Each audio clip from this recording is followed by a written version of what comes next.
Join Kids Heart family.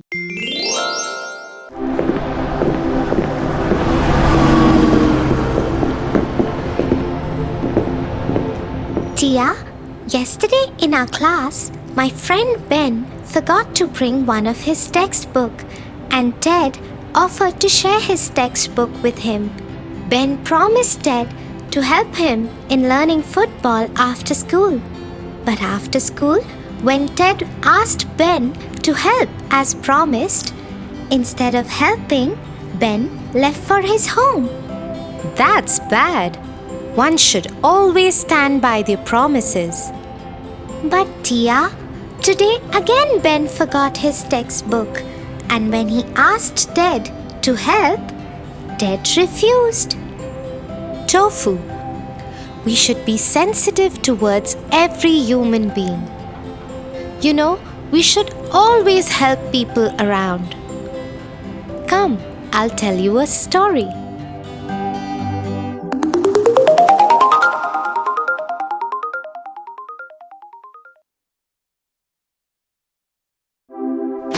Once upon a time, there lived a beautiful princess in the kingdom of a very humble king. The princess was so pampered by her father that she turned out to be a little proud of the fact that she is a princess.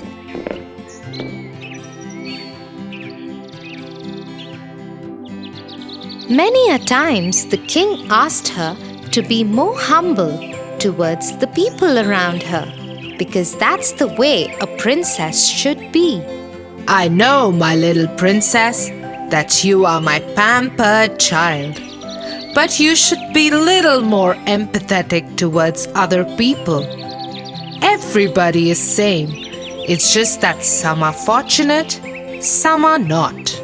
But the princess just ignored what her father had to say and went out to play with the golden ball that her father had gifted her on her birthday. She loved the ball, but no sooner had she started playing that her ball bounced and went into a pond. Oh God, my favorite golden ball! I would give anything to get back my favorite ball. Anything! Hearing the princess cry out loudly, a frog leaped up and sat on a lotus leaf and said, Princess, I just saw what happened. I will get the golden ball back for you. But you have to promise me something. How in the world did the slimy frog talk? The princess only wanted her ball back, so she hurriedly said yes. What is it that you want in return? I want you to take me back to your palace and pamper me. I would eat with you, play with you, and sleep in bed with you. The princess was horrified at the very idea and had no intention of doing any such thing. She agreed to the condition as she thought the frog would not be able to reach the palace on his own, and she had no intention of taking him along with her. She told him to hurry and get the ball back, and waited with bated breath for her golden ball. The frog jumped into the pond and in no time at all came back with the golden ball. She took the ball from him and ran back to her palace as fast as she could. Princess, come back! You promised to take me with you. You can't break your promise. But the princess ignored to his calling and ran as fast as she could. She was relieved when she reached her room and soon forgot all about the frog.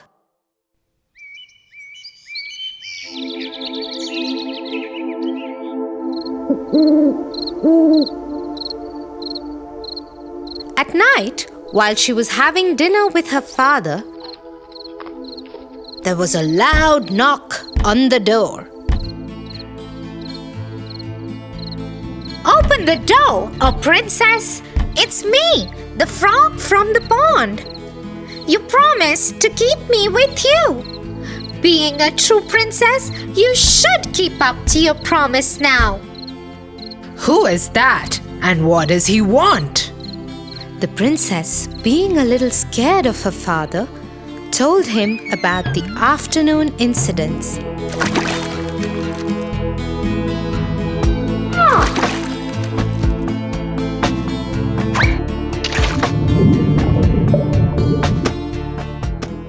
And how she broke her promise. You are a true princess, my love, and you should keep up to your promise, no matter what. Feeling helpless, the princess opened the door and let the frog enter. He hopped on to the seat next to her and asked her to let him eat from her plate. The frog ate till his tummy was full. But the princess couldn't eat a single bite, thinking about the slimy frog eating from her plate. Then the frog asked her to carry him to her bedroom and let him sleep in her bed. Unwillingly, she picked him up in her hands and went upstairs. The frog jumped on her bed and snuggled cozily in her huge, soft bed.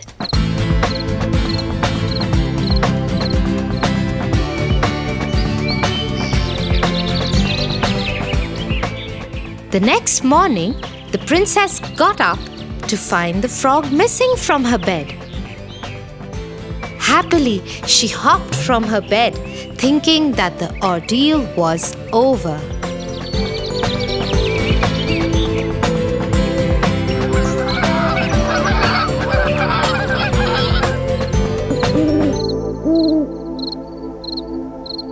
But as the night fell, the knock again happened. And again the frog ate from her plate and slept in her bed.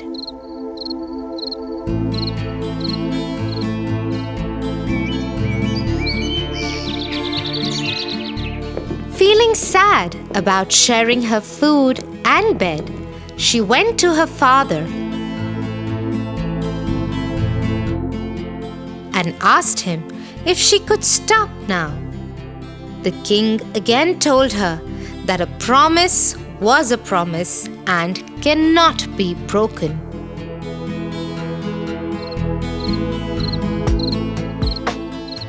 It was the third night when the frog came in again to eat and sleep in her bed.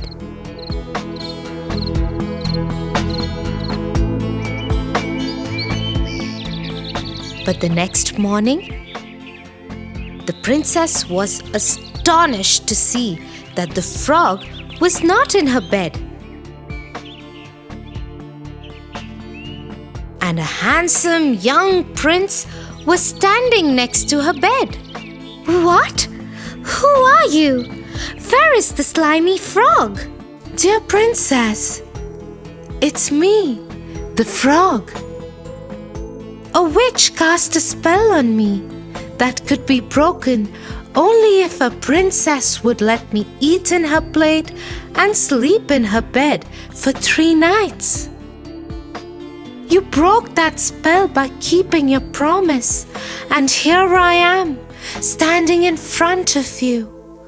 I am the prince from the neighboring country. Would you like to be my wife? Not able to resist the handsome prince, she said yes, but had something more to say. Oh, prince, I would love to be your wife. But how would you forgive me for being so rude to you? She was guilty like hell, but the prince was a humble man. He said, Oh, my dear princess, I can understand your reasons and I am ready to forgive you. But you have to promise me that in future you won't judge anybody by the way one looks or the job one does. Everyone is equal, and that's how they should be treated, equally. Saying this, the prince took her in his arms and decided to take her to his kingdom, where they lived happily ever after. Oh, Tia, you are right. We should always keep our promises and help people in need. Thanks for the lovely moral story. Come, Tofu, let's go and play some games now.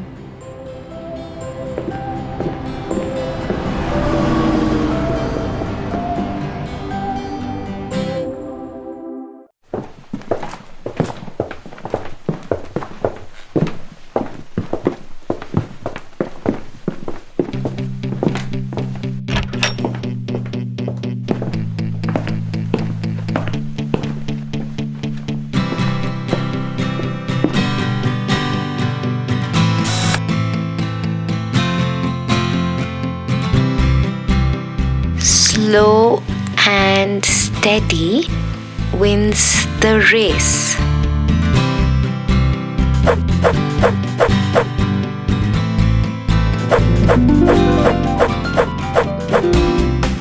Slow and steady wins the race.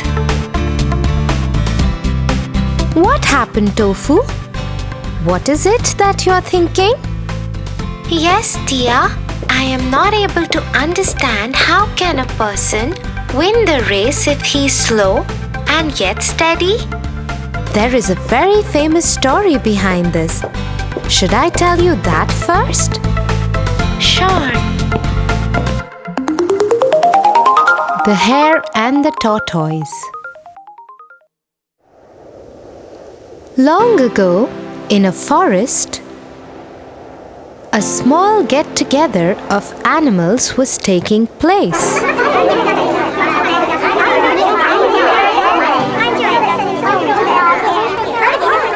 You know what? I can beat anyone in this forest. Nobody can beat me in a race.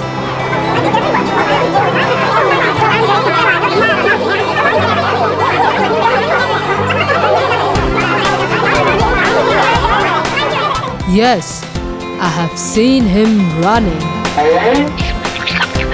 I bet he can beat anyone in this forest. Suddenly, from the crowd, they hear somebody laughing.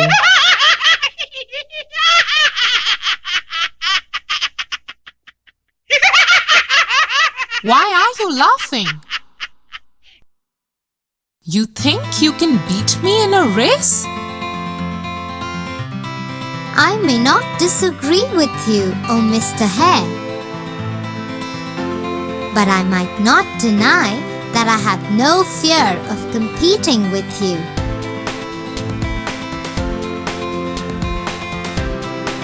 Oh, really? So let's have a race and let's see who wins.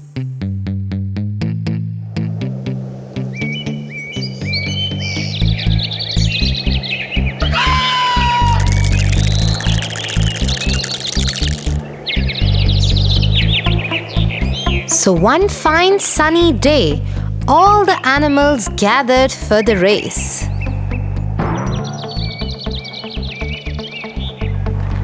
Everybody was sure that the hare is gonna be a clear-cut winner.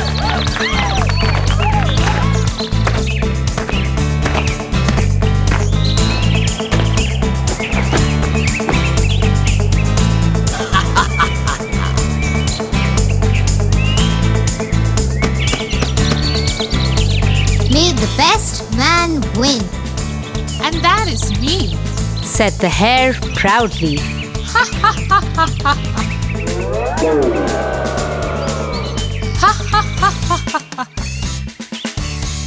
Now let's go, old man.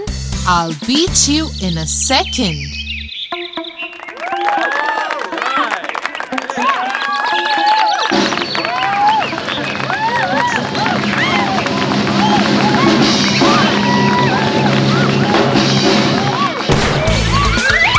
The hare runs so fast that all the things on the path go for a spin.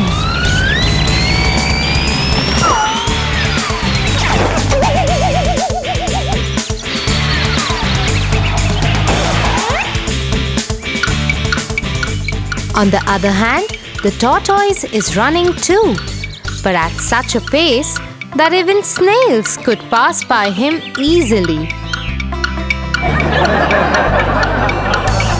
Suddenly, the hare stops and looks behind.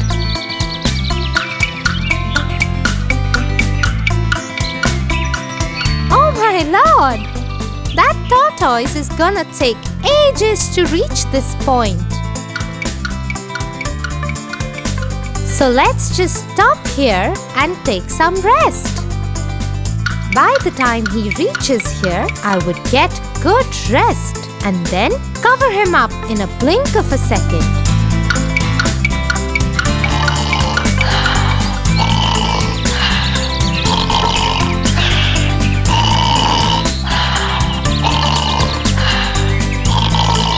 In the meanwhile, the tortoise slowly and steadily reaches the point where the hare is fast asleep. He very quietly tiptoes past the hare, and the hare is all ignorant of this fact.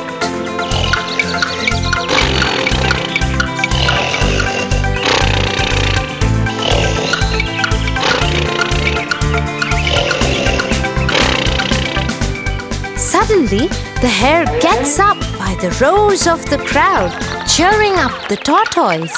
Go, tortoise, go! Go, tortoise!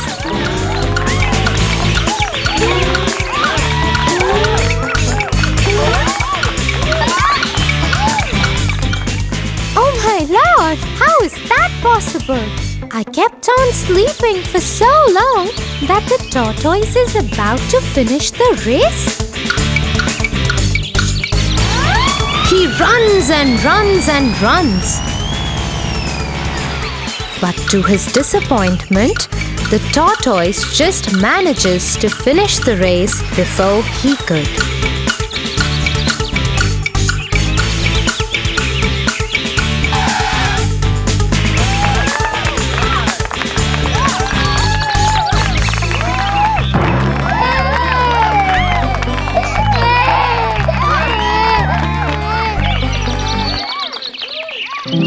In the story, the hare was so full of himself. He was overconfident that he would surely beat the tortoise in the race, because he is faster than that poor being in every other way. But the hare underestimated the tortoise and succumbed in his own fake overconfidence. Yes, and that's why only a person who thinks calmly and is not overconfident of himself wins the race in every sphere of life. Proud people can't survive for long.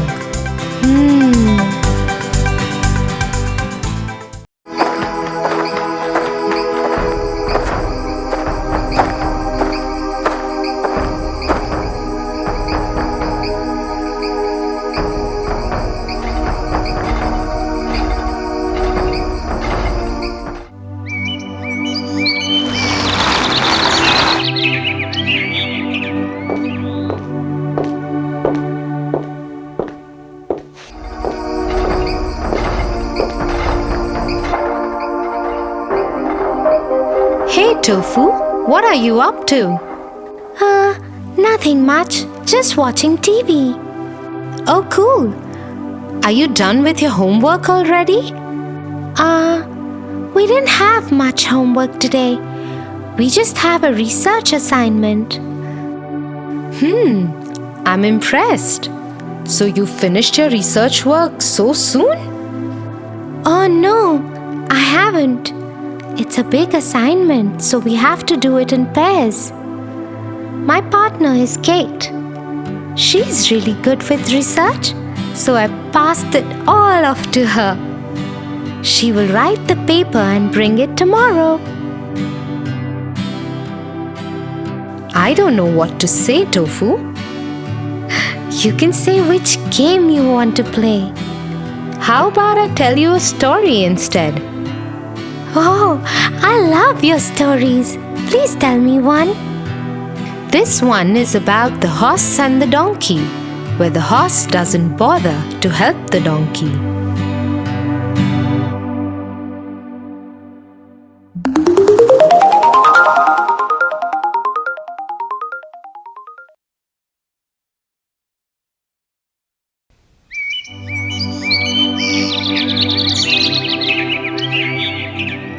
Once upon a time, there was a poor washerman.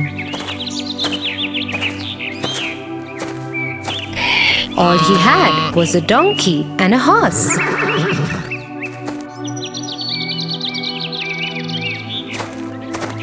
He would use the donkey to carry the load of clothes from the village to the river and back.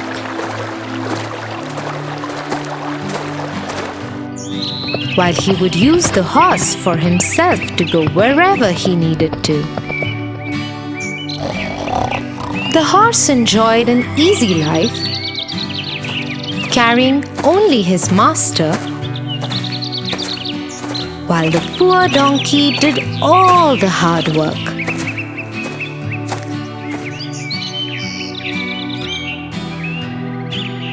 One day, the washerman went to the village to collect clothes from people.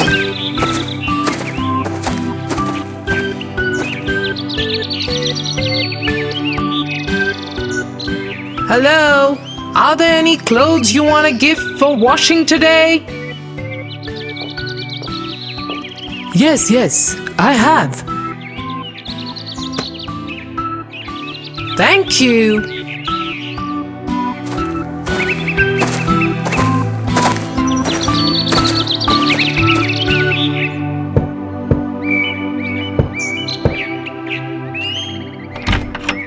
Hello, how are you today? I am good, thank you.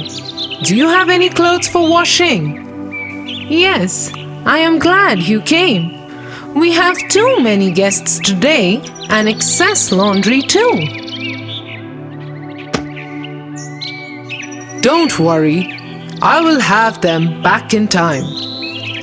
Thank you. And so the washerman went from door to door collecting clothes for washing.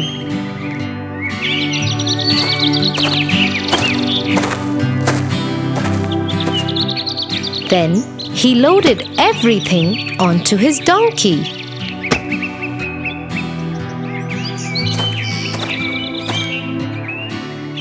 We have a big job in front of us today. We have more clothes to wash than every other day. We'll have to hurry up.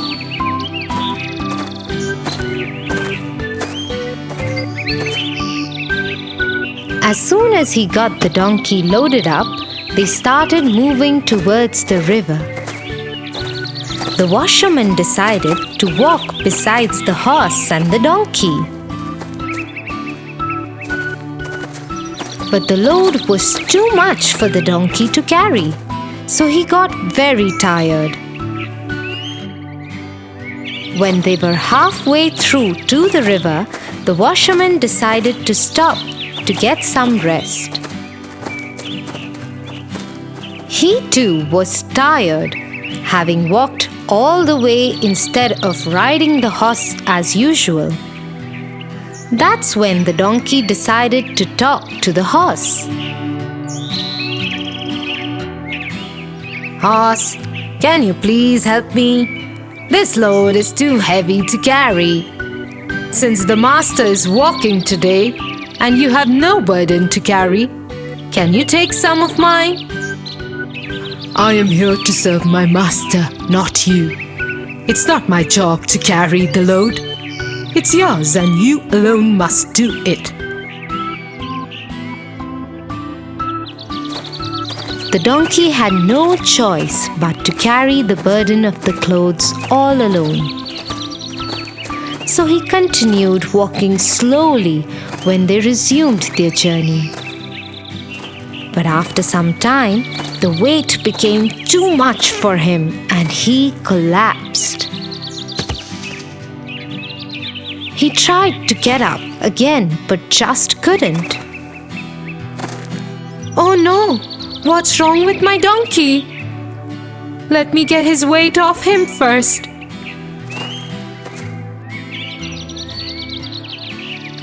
The caring washerman removed the bags and bundles of clothes from the donkey.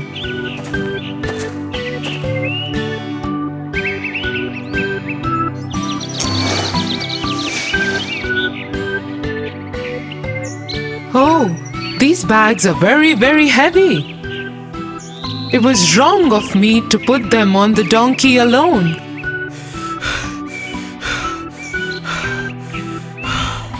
Now he is very tired. He will not be able to carry this burden anymore. I will put everything on the horse. Saying so, he put all the bags and bundles on the back of the horse. Let's give the donkey some rest today.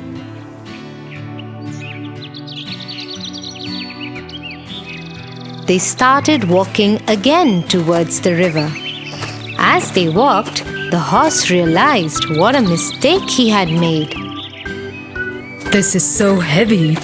I wish I had not been so selfish earlier. If I had shared the donkey's load when he asked me to, I wouldn't have to carry all this by myself. From now on, I will always share the burden.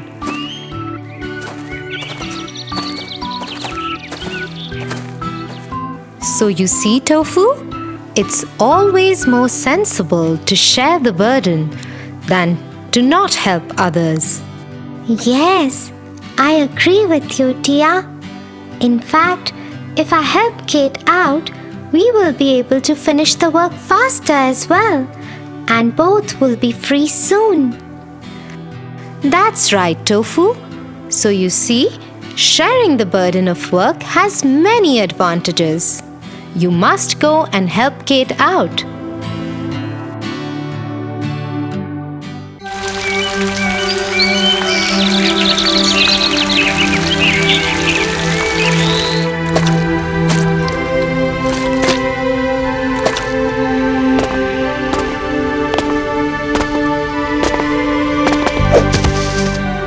Is everything fine, Tofu? No, how can everything be fine? We were in the gym class when Josh and his friends came to me and started making fun of me. They made fun of you? Why? Because they all are taller and faster than me. Well, they should be. They're much older to you, Tofu. Everybody knows that, but it was so embarrassing, Tia. What are you going to do now?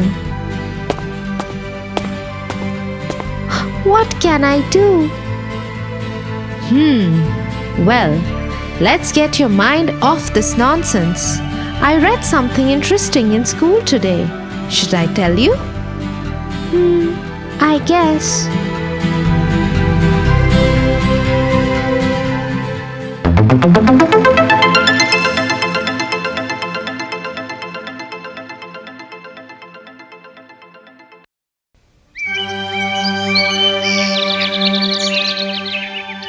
One day, a horse saw a snail in the meadow.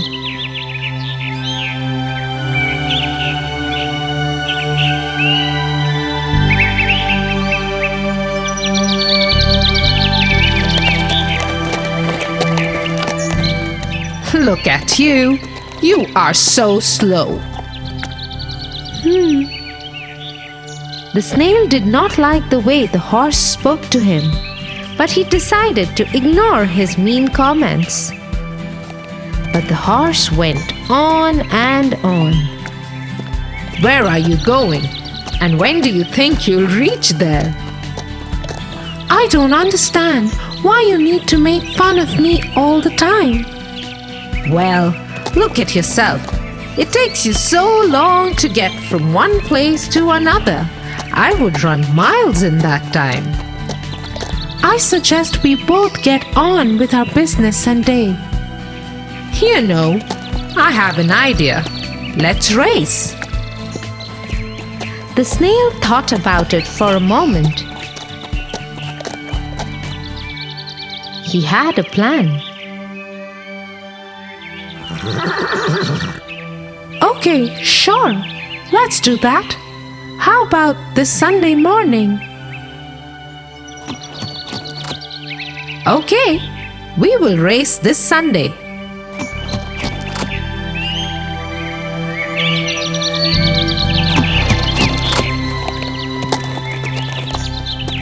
After the horse had left, the snail gathered all the other snails and told them what had happened. He also told them his plans. Everybody agreed, and when Sunday came, they met very early in the morning.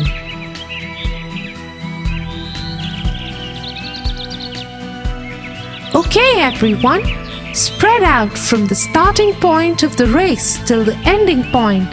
Everyone hide all along the racetrack.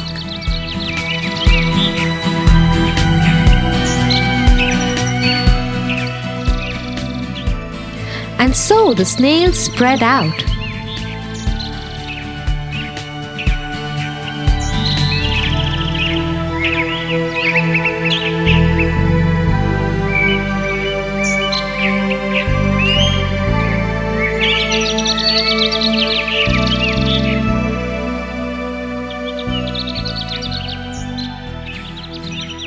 When it was time for the race, the horse arrived. Soon the race started. The horse took off striding.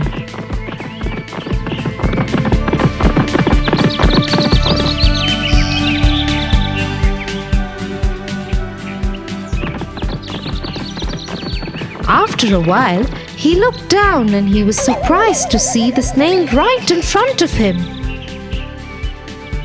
How did you get here? I must run faster.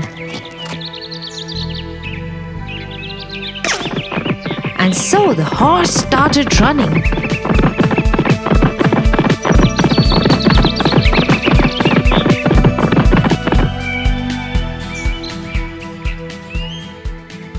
After some time, he looked down and yet again saw a snail ahead of him. How is this possible? How can you be ahead of me? I will run even faster. The horse started running even faster.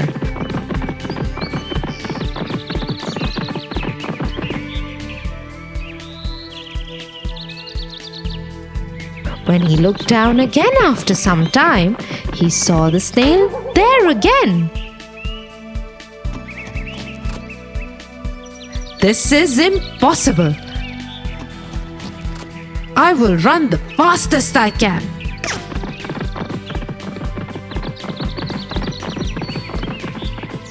Now the horse took off as fast as he could.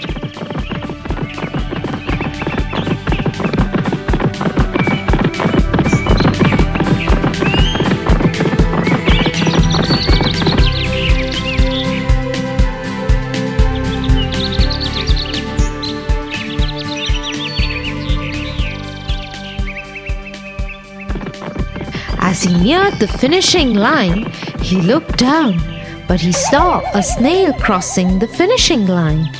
Tired and humbled, the horse gave up. I am so sorry. I underestimated you and made fun of you. Please forgive me for my arrogance.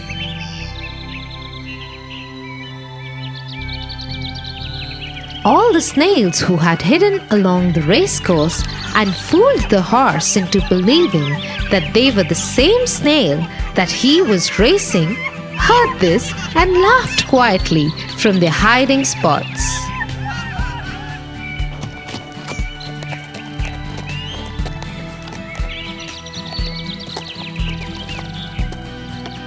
What a wonderful story, Tia! Isn't it? I loved it too. And you know what, Tia? I know what to do about Josh and his friends. I'm feeling so much better. Oh, really? What will you do? I won't get into a fight or get upset by what they say. I will just use my brains instead of muscles. Well, that sounds like a good idea to me, Tofu. Thanks, Tia. I'm going to my friend's house to make a plan. Bye. Bye, Tofu.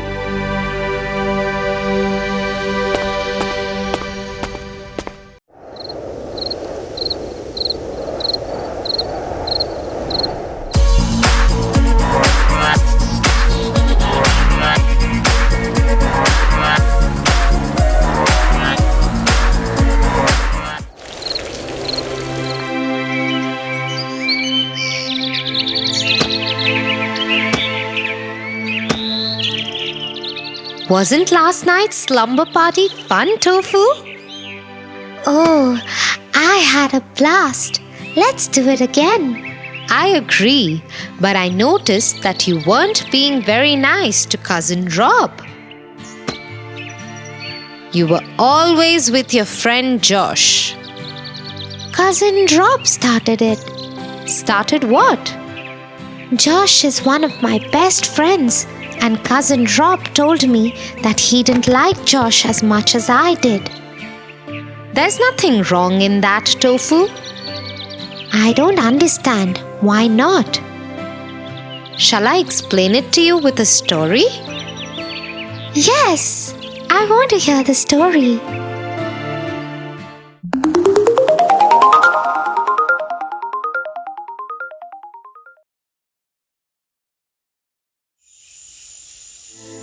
A very long time ago, there lived a mighty lion in a jungle.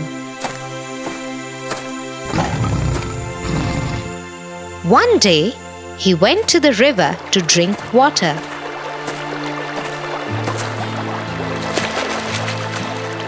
But his leg got stuck in the thick, slushy mud of the riverbank. No matter how much he tried, his leg wouldn't come out. He called out for help. But alas, there was none.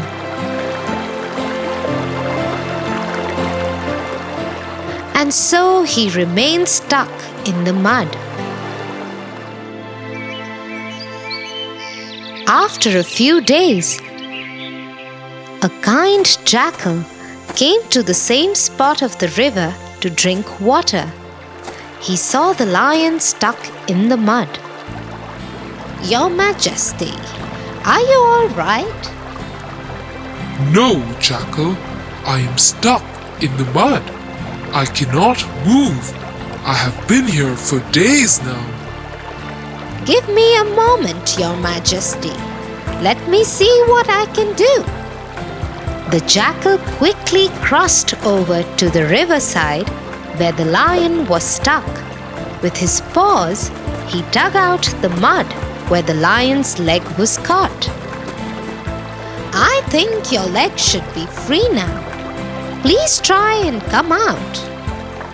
The lion tried to move, but he couldn't. His leg had become stiff after being in the same position for so many days. Seeing this, the jackal made more efforts to free the lion. He pushed him and pulled him till he finally came out of the mud. The lion was very happy to be able to move freely after so many days. Thank you, kind Jackal. You have saved me. "You are welcome, Your Majesty." "Now I must get back home." Where will you go? Why don't you come and stay with me? You've saved me, and now you are my friend for life. The jackal accepted the lion's offer and both grew their own families. but they continued to live together and hunt together. Their children would even play together. But the lioness did not like the friendship between the jackal and the lion. And she conveyed the same to the lady jackal.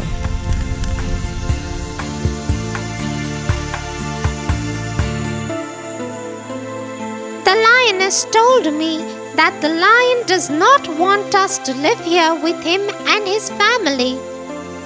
Hearing this, the jackal was very upset and went to see the lion.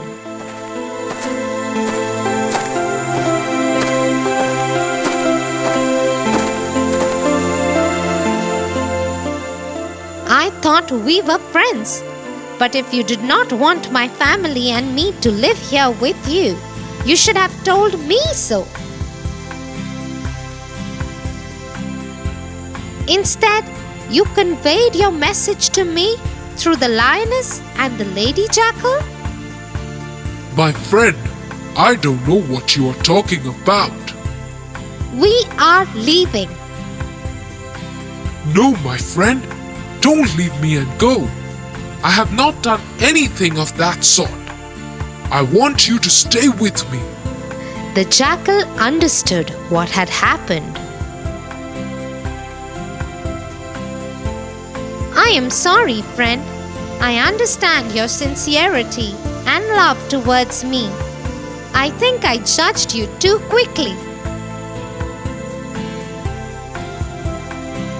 It is not you who wants me gone, but the lioness. I shouldn't live here any longer. No, you don't have to go. I will speak to the lioness. No, don't worry about it. My family and I will live in another home. But you and I will still remain friends. It is best for both families. Though the lion was very sad, he agreed.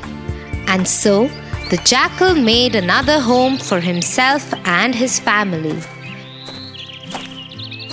But his friendship with the lion remained.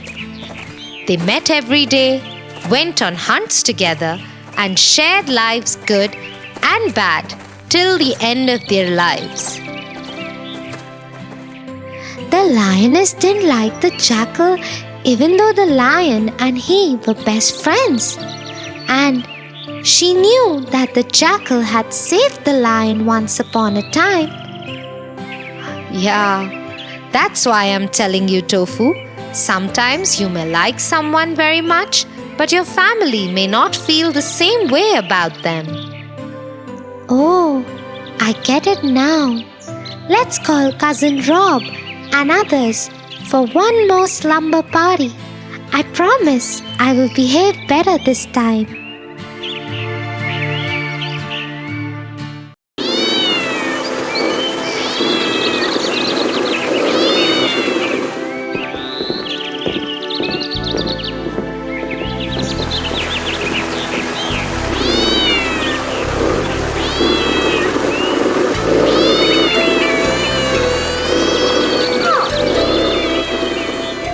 Lucky cat! If the other boys hadn't come, she would have lost the fight. She should have just run away instead of fighting with such a big dog. She was bound to lose against a dog. I don't think so, Tofu. Dogs are more powerful than cats, Tia. Maybe so. But when you have courage and fight with intelligence, you can win against anyone.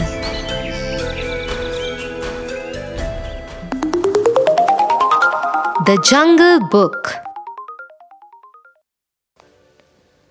Once in the heart of a thick jungle lived a little boy called Mowgli.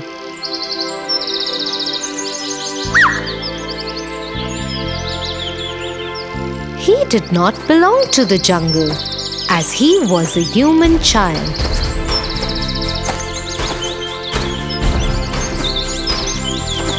Yet, he grew up with a family of wolves. His mother, Raksha, cared for him as she cared for her other pups. Careful, Mowgli, or you'll fall off the ridge. No, Ma, I won't. See you later. And so Mowgli took off into the jungle to find his friend and teacher Bagheera. When Mowgli had been a small baby, no more than a year old, he had been found and saved from the forest fire by Bagheera. Of course, nobody knew who Mowgli was, but they always believed he came from the man village at the outskirts of the jungle. Bagheera had handed over Mowgli to the wolves so that he could have a family to grow up with.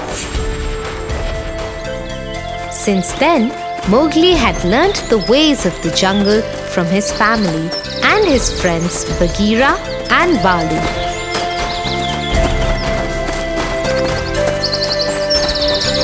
He ran like them, hunted like them, climbed trees like them, and also spoke like them. Hello, Bagheera. What are you going to teach me today? I won't be teaching you today. Today Balu has something planned for you. Let's go fishing in the river. Hello, Balu. Let me get a stick to make a spear for fishing. You don't need a spear to fish. But it makes it easier.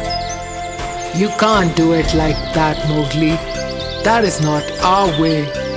Then how is it that I know how to make a spear, Balu? Who taught me that?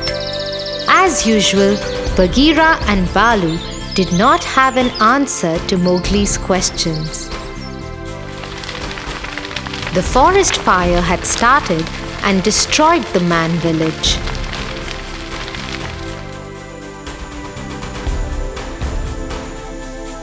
And nobody lived there for a long time.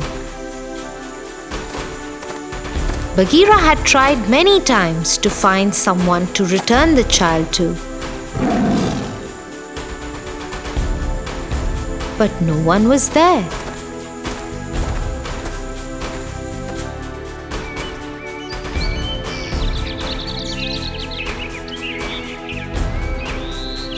When the village settled again, the men put sharp barbed wire fences and laid traps to keep the animals at bay.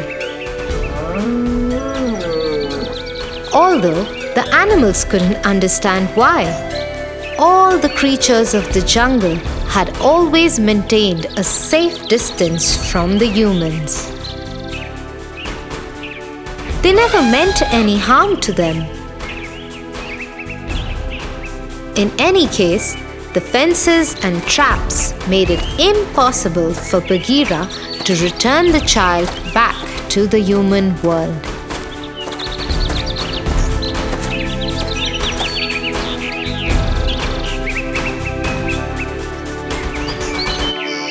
Okay, we will do it without a spear. Let's go.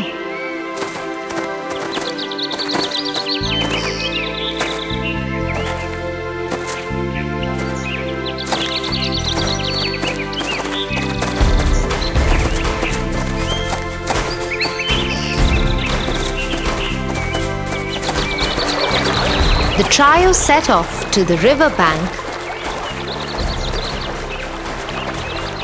where Balu showed Mowgli how to catch fish without a spear.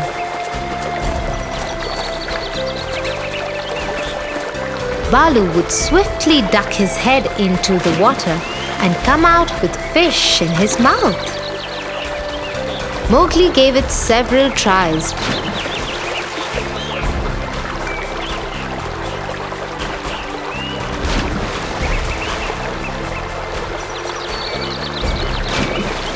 Before he was successful, The day passed in the lesson and they decided to head back to the wolf pack.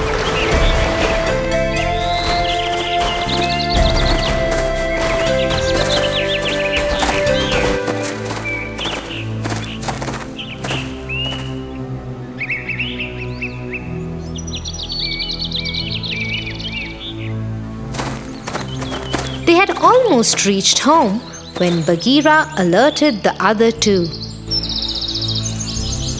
There was someone in the bushes ahead in the far right. Soon the others could see a pair of fierce eyes with a scar that ran across the left one, emerging from the bushes. Then the whole figure stepped ahead.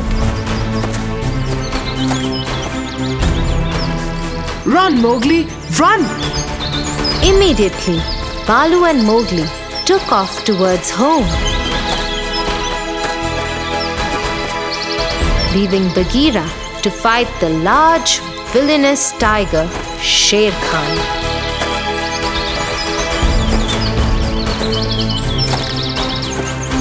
Bagheera and Sher Khan immediately leapt at each other.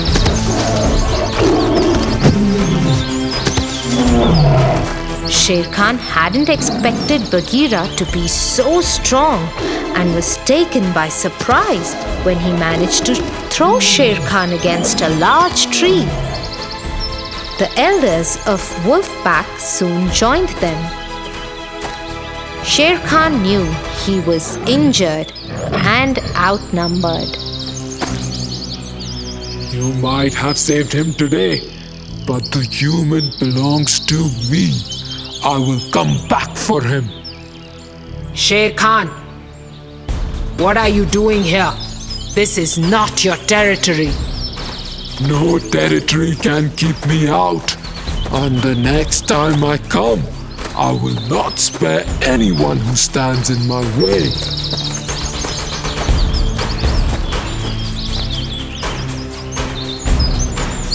The jungle knew that Sher Khan's threats were not to be taken lightly, and soon worry spread in the wolf pack regarding Mowgli's stay and the pack's future.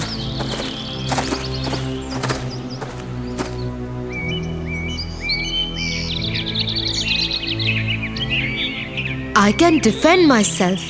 I will not let any harm come to my family and friends. I know a way to put an end to this. Mowgli gathered Bagheera and Balu. I know how I came to the jungle. I have seen Sher Khan's eyes only one time before in my life. He attacked our village when I was small. To scare him, the elders used to fire. But he took me and escaped, and the whole village caught fire. When my father followed him to save me, he killed my father. That is why the villagers have put traps and fences now. Yes, but now we will stop Sher Khan forever. We know where he sleeps in the day, at the foot of the small mountain on the other side of the river. The bulls feed on the grassy slopes of that mountain. If we can scare them to run down the mountain, Sher Khan won't stand a chance. That is a good plan, Mowgli. The trio assured the others that they had found a way out of their troubles, and by tomorrow night, all will be fine.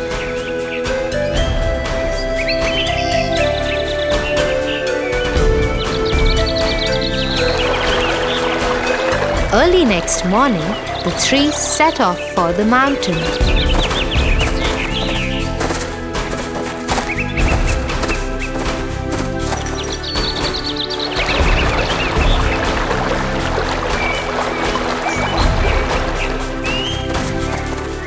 They went around it and climbed it from the other side so that no one could see them coming.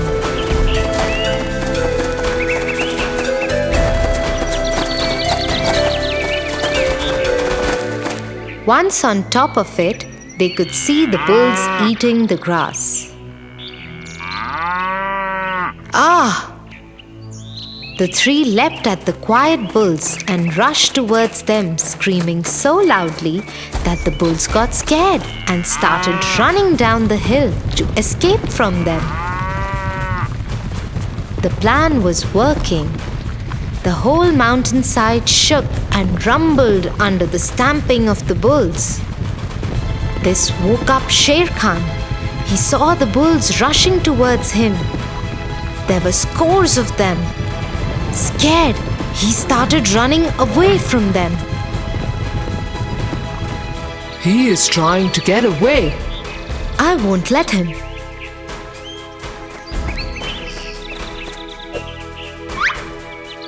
Mowgli took the tress and swung himself from branches of one tree to another.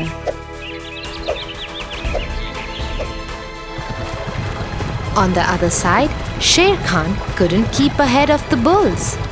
Their sharp horns poked him, and he got trampled under their feet. One would have died, but Sher Khan wasn't an ordinary tiger. He was evil, and trickery was his second nature. He latched onto the horns of one bull and tugged at him. Agitated, the bull threw him aside and over the side of the plateau. Sher Khan held to the edges of the plateau and started climbing up. He had almost made it when a small tree trunk hit him in the face. He lost his grip and fell to his death. It was Mowgli. He had reached the spot and found a small tree uprooted by the bull stampede. With his quick thinking, he had thrown Sher Khan to his end.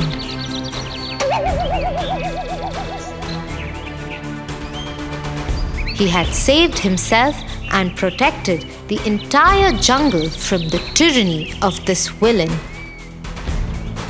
Bagheera, Balu, and Mowgli returned to the wolf pack, where everyone rejoiced on hearing what had happened. So you see, Tofu, to win, you don't always have to be the strongest. If you have courage and think intelligently, you can win against anyone. Yes, Tia. Now I understand what you meant. Shall we go down and play with our friends now? Yes, let's go.